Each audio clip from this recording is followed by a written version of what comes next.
Selalunya orang berfikir tanjak ni mungkin dah guna daripada zaman-zaman pahlawan pendekar dulu-dulu kan. Tapi silap. Sebenarnya tanjak ni pemakaiannya bermula pada era pemerintahan Kesultanan Melayu Melaka. Jadi kerajaan-kerajaan sebelum Kesultanan Melayu Melaka, contoh kerajaan Kedah Tua, Gangga Negara, kerajaan Langkah Suka kan, itu semua hanya menggunakan kain biasa saja sebagai penutup kepala. Namun bagi golongan raja-raja masa tu, diorang guna mahkota. Mesti pelik kan? Mahkota selalunya mesti king, queen luar negara aja kan? Tak semestinya. Secara simboliknya, kita boleh tengok dalam gelaran Putera Mahkota, Tengku Mahkota. Kenapa ada mahkota?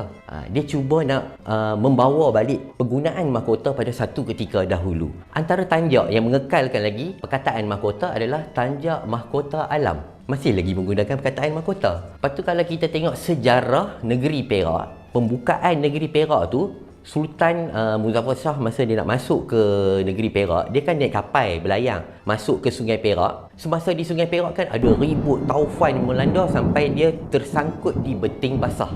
Dikatakan tersangkut tu disebabkan gangguan mistik lah, ada jin lah masa tu. Jadi daulat Sultan Perak ketika itu dia buka mahkota. Ini tertulis, dia buka mahkota, bukan dia cakap buka tanjak. Dibukanya mahkota tu dibaling ke dalam laut dan dibaca mentera, hilanglah gangguan mistik tadi tu. Dan disambung pelayaran sampailah ke negeri Perak dan terus ditabalkan sebagai Sultan Perak. Dan digantikan mahkota tadi tu dengan tanjak. Itu sedikit sebelum era penggunaan tanjak. Pada era Kesultanan Melayu Melaka, pemakaian tanjak ni dia berevolusi. Mula-mulanya dia hanya just kain biasa yang dikarang, tukang karang. Kita panggil orang yang buat tanjak ni adalah tukang karang. Okey, selepas tu dia berevolusi dengan kehadiran pedagang-pedagang daripada China, daripada India yang membawa masuk kain sutra, benang sutra dan kemudiannya ditenun menjadi kain songket dan dilipat dengan pelbagai karangan mengikut status, identiti, karakter seseorang tu dan menjadi sebuah tanjak. Dan tanjak ni yang menariknya pada zaman dahulu, dia tak ada buat dekat rumah-rumah, dekat kedai-kedai, dekat butik-butik, tak. Dia hanya dikarang di istana oleh tukang karang tanjak.